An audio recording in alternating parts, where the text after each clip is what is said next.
love it. Thank you so much.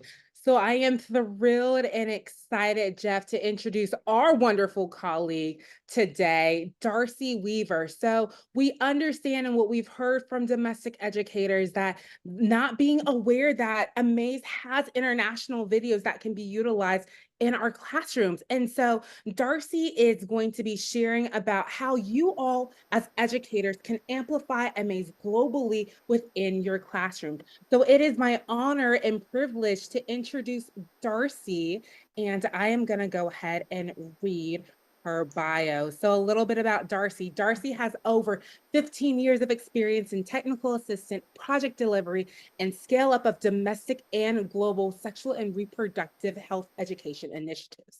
Darcy is a consultant for AMAZE and is responsible for expanding global partnerships and commitments. Her expertise focuses on the development and delivery of high quality global comprehensive sex education. And additionally, she has extensive experience in managing large scale STI and HIV prevention, testing, and support services. Prior to being a consultant here at AMAZE, she was the senior technical advisor on CSE at International Planned Parenthood Federation, where she led the capacity building initiatives to enhance the quality of CSE delivery, improve evaluation mechanisms, and expand interventions to young people in out-of-school humanitarian settings. So without further ado, it is my honor to introduce Darcy. Thank you. Thank you, Lakara. Thank you for that fantastic introduction. And I'm just going to be sharing my screen here. Hopefully you can all see it. Great. So hello and good afternoon from Cambridge, England. I see someone else on the chat was from Dorset, so welcome to anyone else who's from in the UK right now. I'm really pleased to be representing my colleagues from the AMAZE International team today. We know that many of you have been using AMAZE in your classrooms and sharing the content and with others for many years, but you might not be aware of the work that we do internationally. So today we wanted to take the opportunity to showcase the incredible work that our international partners are doing and to ensure that you understand and know more about the multi-language resources that are available for you in the diverse communities that you live and you work in. So I always like to start by talking about our international work with sharing the story of the beginnings of AMAZE. Our founders were on vacation in Vietnam and they went to an art exhibition that was curated by young people for young people. And these young people were using animation and cartoons to convey information around sexual and reproductive health and rights. And they thought, this is such a fantastic way for us to share this information. It's interesting, it's informative, but it's also really engaging. So they returned back to the US, they partnered with Advocates for Youth and other leading nonprofit organizations and began creating the AMAZE that we all know and love. So over time, international groups began to reach out to AMAZE to ask how they could bring AMAZE to their countries. And we kind of started our international work from those beginnings. So we now work with partners to subtitle, dub, and adapt videos to make them more contextually and culturally relevant for the young people that are in those specific countries.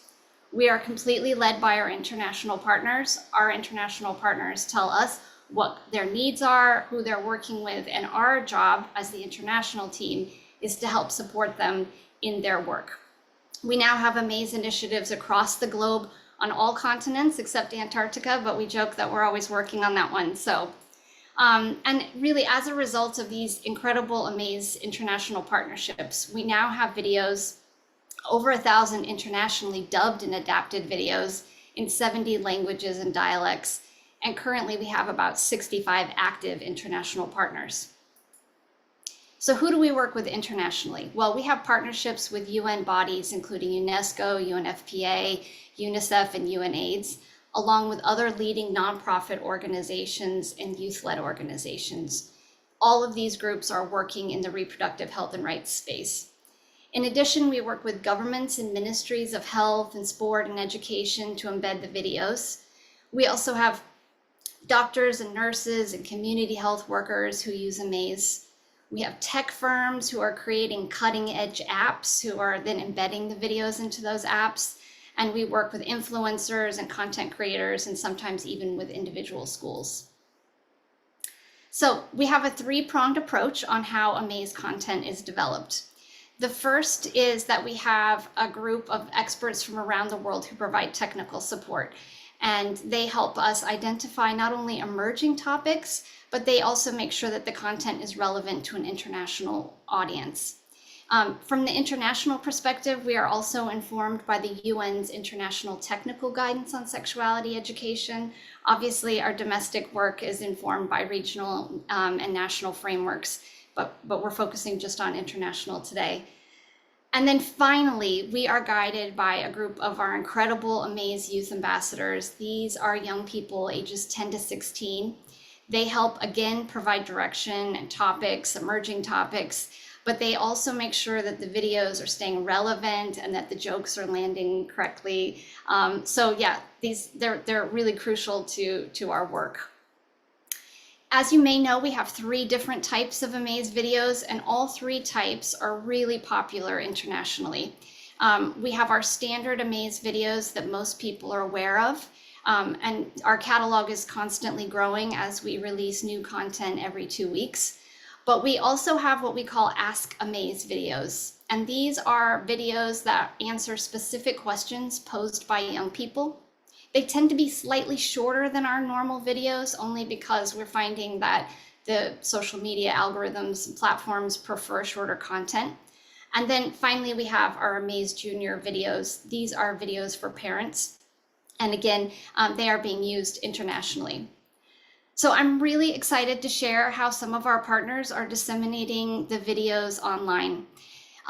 We have a group of related nonprofit organizations working in Nigeria, Kenya, and DRC, and they engage audiences on Facebook. We've also got partners who have had very successful campaigns on TikTok by either uploading the videos or by creating reaction videos. AMAZE videos are also included in a UN Learning Passport and on a UNICEF period tracker for girls in the Global South. On Instagram, our partners have launched successful campaigns using both posts and stories in Lebanon and in Greece. WhatsApp is a really popular and easy way to share video links, and groups in Malawi and Guatemala have been doing that successfully.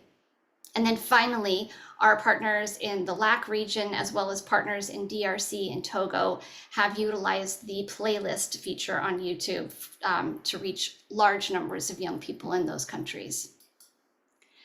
So in terms of our offline dissemination, many of you are using AMAZE in your classroom settings, so thank you very much. But we also have large numbers of providers in India who are showing the videos in both informal and formal settings, including PTA meetings in India.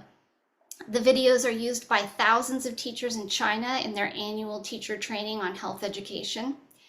We also have partners who are working in refugee and humanitarian settings who show the videos in camps in both Lebanon and in Georgia. In Kenya, our partner screens videos at soccer games, and the videos on online safety are being shown to the 700,000 people who are riding the metro in Kyiv, Ukraine every day. Videos are also being shown on public access television in Mexico and South Africa, and in Mexico, our partner has created a card game that complements the videos. So there's a few ways our partners work with us, and I'm going to quickly run through those. The first is that they can use and integrate the existing videos as is. This is a quick and easy way. And as I said, we have videos in over 70 languages now, so hopefully there's content that they'll want to use. The second option that they can choose is to add subtitles. So this is examples of 2 groups who've added subtitles. It's an easy way for us to ensure that the language barrier is addressed with young people. It also gives people the option to watch the videos without sound. The third option is to dub the videos into another language. These are 2 screenshots from our partner in Lebanon who worked with Disney Pixar actors to actually do the dubbing. So it's really high quality and sounds great. Again, it's fantastic for young people to hear the videos in the languages that they speak, and so this is a great option. The fourth is to actually adapt the videos. So you'll see here in this screenshot the original photo of the video and then how two partners have changed skin tone, hair, food, etc. to make those videos look like the scenes that they're seeing every day in their real lives. And then finally, we do have the option with some partners to create new videos. This is a video that we recently created with a group in the Netherlands. So we know that 22% of US students speak a language other than English at home, and our international resources can help bridge language gaps and can help English language learners and support parents and communities with diverse content. You can find our international videos on our website. So this is our homepage. If you go to the top right-hand corner there's a globe. If you click on the world there's a map, which each individual country will then signpost you to the videos, or you can search in that little speech bubble at the top there, and that will also provide a drop-down menu of different languages. So I'd like to finish by showing a compilation video. I'm actually really excited to share this with you. So this is one of our most frequently dubbed videos. This is a video on consent. We actually have this video in over 30 languages. So in the compilation that you're about to see, we will cut to various versions of the videos. So in the corner, you'll see the name of the language and the country at the top. And you'll be able to see the changes that our partners have made to the video in terms of the animation itself. And you'll be able to see how some partners have added sign language. So with that, I will hand it over, and I do hope you enjoy the video. Thanks. Awesome. Thanks so much, Darcy. And I am honored and thrilled to debut this video.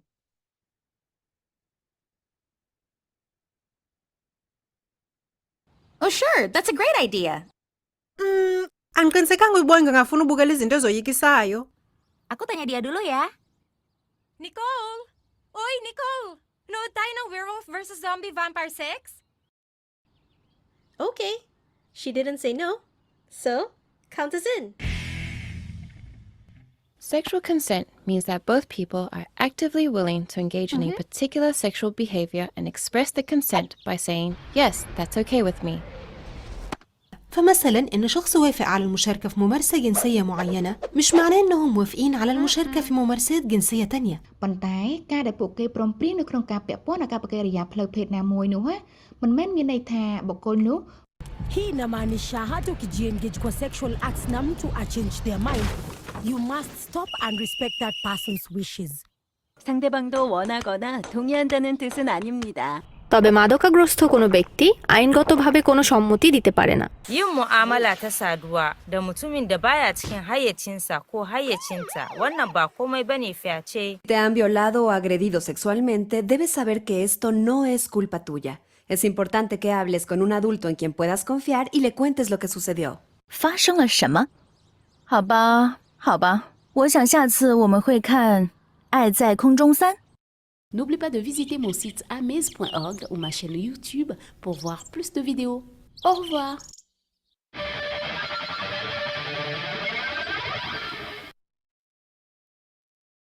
Oh, sure. That's a great idea. Okay, great. Thank you so much, Darcy, for that presentation. And I know we have some questions that have come in. They're in the Q&A box. Darcy, if you want to take a look, I'll read them out loud, though. Let me start, though, with one that Paul already answered, just because I think the answer is important for everybody to hear. So Susie had asked if they were able to purchase the card game that was mentioned out of Mexico. And I really wanted to highlight Paul's answer because the answer is AMAZE is free and always will be in terms of the videos and in terms of our products. So Paul put in the answered section of the Q&A the link where you can find the card game available in Spanish, and it's free. So moving on, simple, easy, fun question first for you, Darcy. Lisa asks, has anyone ever asked for films to be dubbed in an English, specifically a UK accent? Great question. Thank you. Yes, yes, they have, and we are in conversation with partners here in the UK right now for that. But we currently do not. Well, we have 2 videos with a Scottish accent, but otherwise, no, we don't. But if you are interested, and if anyone on this call is interested in dubbing videos into different accents or language or dialects, please do reach out. The email address is there in the Q&A. We'd love to have a conversation with you about that. Love it. And then more detailed question from Furkan, who's a medical student in Turkey, and asks, what kind of programs can we set up to increase public awareness of sex education and correct harmful social norms? I assume this question is based on what kind of programs can we set up in Turkey? Are there any global organizations that could offer us resources and advice? Great, excellent question. So again, be very happy to have a conversation with you offline. We have 1 or 2 partners already in Turkey, and we can also help connect you to UN agencies and other leading NGOs that might be able to provide not only kind of advocacy support, but also kind of practical support for embedding the videos or doing introductions to Ministries of Education. So yes, we do, and we can help you. So please reach out. Yeah. Oh, sorry. Jeff, I also see really quickly in the chat that there's a question about Ukrainian and Russian videos. So if I might just answer that quickly, if that's Go ahead. okay. Great, and thanks to my colleague Shirley for putting the links in the chat there. So the answer is yes, we do have videos in both Ukrainian and in Russian, and actually quite a lot of videos for Central Europe as well. So please have a look at them. The Ukrainian ones, we've got a few more that are going to be launched in the coming weeks. Again, always happy to have conversations with people though about expanding those videos into more languages. Yeah, and now we are at a time crunch for our next section, so I'm going to skip around a little bit. I think some of these questions can be answered in the Q&A format in the chat box, but what does it mean when a specific country on the AMAZE, I believe they mean AMAZE website, isn't highlighted? Meaning, should we contact you if we're from that country or have connections in that country? Good question. So we may still have videos that are in the language that you're looking for. So please let us know which languages they are. But I think for the most part, if the map isn't showing a highlighted country, that means that we don't have an existing partnership there. And yeah, we'd be interested in exploring options.